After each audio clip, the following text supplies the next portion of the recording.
আসসালামু আলাইকুম viewers, welcome back to my channel Shapla's recipe. আজকে আমি আপনাদের সঙ্গে শেয়ার করব টক ঝাল মিষ্টি স্বাদের আস্ত আমড়ার মজাদার আচারের রেসিপি। আশা করি আজকের এই মজাদার লোভনীয় আচারের রেসিপিটি আপনাদের ভালো লাগবে।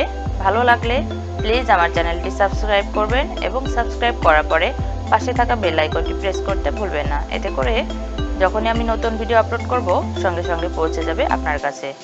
তাহলে চলুন ভিউয়ার্স, আমরা আচারের মূল রেসিপিতে চলে যাই। এই আচারটি তৈরি করার জন্য আমি এখানে মিডিয়াম সাইজের আমড়া নিয়েছি 2 কেজি। আমড়াগুলো এবার আমি খুব ভালোভাবে ছিলে নিচ্ছি।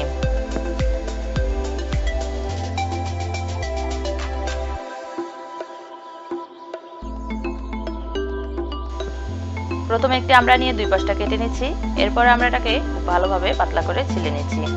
ভিউয়ার্স, আমড়ার আচার তৈরি করার ক্ষেত্রে আমড়াটাকে পাতলা করে ছিলে নিতে হবে এবং আমড়ার গায়ে যে সবুজ অংশ রয়েছে সেটা রেখে ছিলার চেষ্টা করবেন, তাহলে আমড়ার টকটা থেকে যাবে।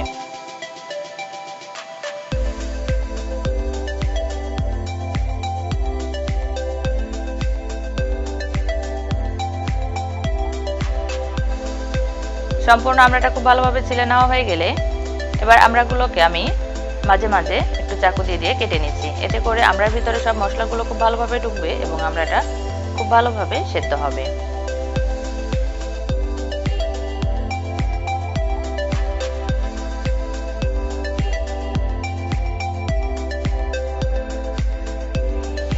আমি সেম প্রসেসে সবগুলো আমরা ছিলে ভালোভাবে কেটে নিয়ে ধুয়ে নিয়েছি। এবারে আমড়াগুলোকে আমি একটু সেদ্ধ করে নেব। এজন্য চুলাতে আমি একটা হাঁড়িতে আগে থেকে পানি বসিয়ে দিয়েছিলাম। পানি বলক এসে গেলে এর মধ্যে আমি দিয়ে দিচ্ছি ছিলে নেওয়া আমড়াগুলো।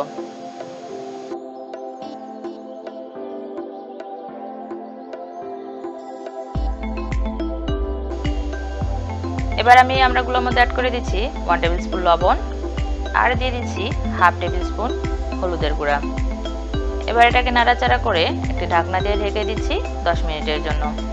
এই 10 মিনিটে চুলার আঁচটা মিডিয়ামে রেখে আমড়াগুলোকে সেদ্ধ করে নেব।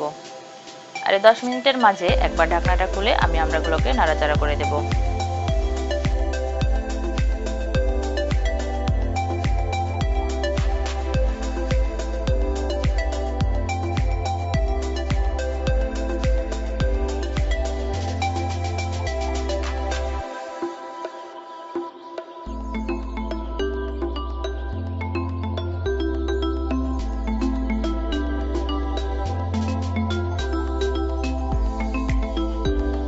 আমড়াগুলো 10 মিনিট খুব ভালোভাবে সিদ্ধ করে নেওয়া হয়ে গেছে। এবার এটাকে চুলা থেকে নামিয়ে পানিগুলো ঝরিয়ে নিচ্ছি। এবার আমি একটি মশলা তৈরি করে নেব। এই জন্য একটি বাটির মধ্যে নিয়ে নিচ্ছি 1 টেবিল স্পুন পাঁচফোড়ন, 1 টেবিল স্পুন জিরা আর নিয়ে নিচ্ছি 1/2 টেবিল স্পুন মৌরি। এবার এগুলোকে একটু শুকনো খোলায় আমি ভেজে নিচ্ছি।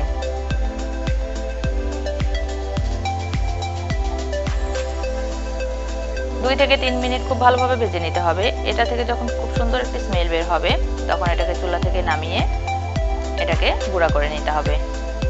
আমার মশলাগুলো ভাজা হয়ে গেছে, এবার এটাকে আমি নামিয়ে গুঁড়া করে নিচ্ছি। এবার আমি চুলাতে আরেকটি প্যান বসিয়ে দিয়েছি।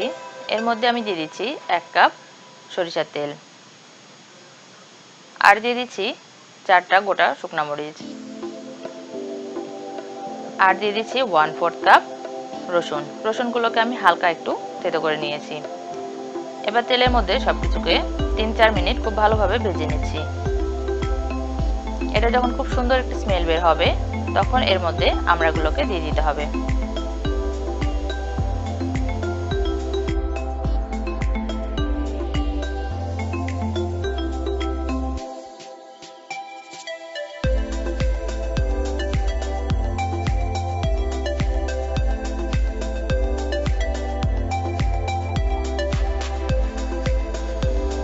মশলাগুলো খুব ভালোভাবে ভাজা হয়ে গেছে। এবার আমি এর মধ্যে অ্যাড করে দিচ্ছি সেদ্ধ করে রাখা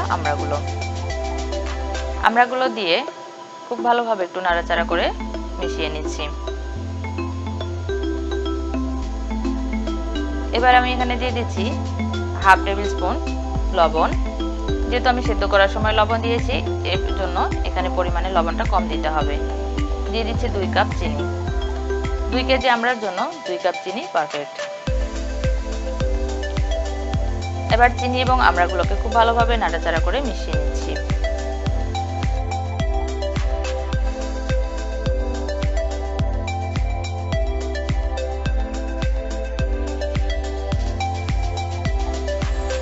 এবার আমি এর মধ্যে অ্যাড করে দিচ্ছি 1.5 টেবিল চামচ চিলি ফ্লেক্স।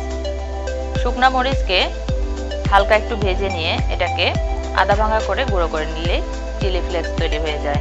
আপনাদের কাছে যদি চিলি ফ্লেক্স না থাকে তাহলে আপনারা শুকনা মরিচের গুঁড়ো ব্যবহার করতে পারেন।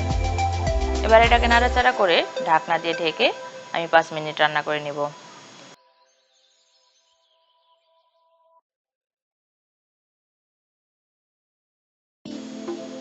ভিউয়ার্স, আমড়াগুলোকে আপনারা আগে থেকে সিদ্ধ করতে না চাইলে এভাবে সরাসরি তেলের মধ্যে দিয়ে সবকিছু দেওয়ার পরে সামান্য একটু পানি দিয়ে এটাকে এভাবে ঢাকনা দিয়ে ঢেকেও আপনারা সিদ্ধ করে নিয়ে আচার তৈরি করতে পারেন। 5 মিনিট পরে আমি ঢাকনাটা খুলে এটাকে একবার নাড়াচাড়া করে দিচ্ছি।